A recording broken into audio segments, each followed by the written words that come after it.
সনাতন ভাইটা কাদের গোছে ই যে লাই বটে যাচ্ছ রঞ্জন রঞ্জন রঞ্জন তোর নাম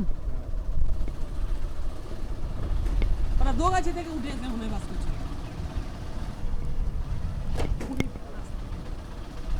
একদিন ব্লক করতে ওকে ভেঙে দিও না কিছু করার নাই জায়গাটা।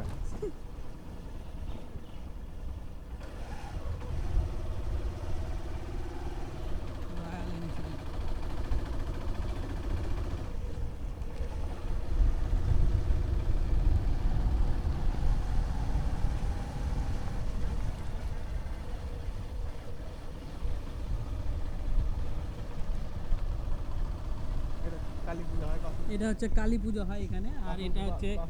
বাসন্তী তলা বাসন্তী পূজা এখানে এখানেই প্রথমে সেই মূর্তিটা এনে এখানেই রেখেছিল পরে যাই হোক সরকার থেকে পয়সা দিয়েছিল অভিজিৎ অভিজিৎ মুখার্জি না, অভিজিৎ পরে অভিজিৎ অভিজিৎ দেয়নি টাকাটা কিছু টাকা দেয়নি সে তোমরা যে কমপ্লেন করলে তো যাই হোক এই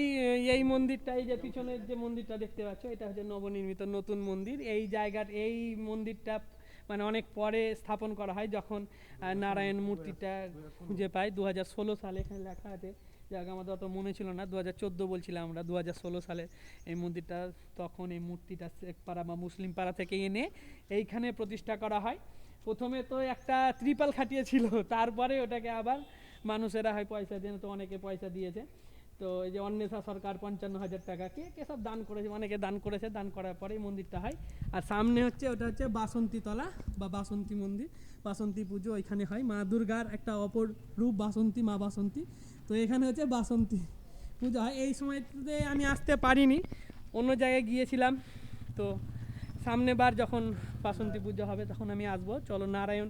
মূর্তিটাকে একবার দেখিয়ে দিই